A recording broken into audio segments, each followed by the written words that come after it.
لم يرتبط بسن أو جنس محدد، فالشغف بالحمام شمل الرجال والنساء. فلماذا احتكر الرجال اليوم المهنة من دون النساء؟ قد مرة من المرات ما يدرون اني اطير، لان قليل ما حد ما يطير هالقد، نسوان كلش بقله. فانا صعدت طير الحرب مالت ابو مهند، انا حطيتها يجي 16 طير. لاقوه جاء من الشغل قالوا له عاد منو عندك بالسطح؟ قلت اطفال. ضحك ابو مهند. جاء لي البيت سالني، قلت له والله اني لزمت الطيور يعني مع الحربك. زين مهند، تعرفين انواع الطيور؟ اي اعرف.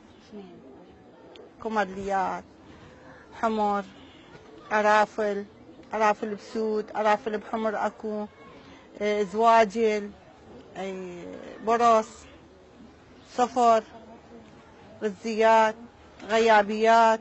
هاي الشغله تقتصر على الرياجي، لان الرجال عنده استعداد يوقف ساعه ساعتين بالسطح يطير هذه، فالمراه ملتهيه بامور البيت، وبعدين هي ما ترهم، مرة قاعده بالسطح وتطير.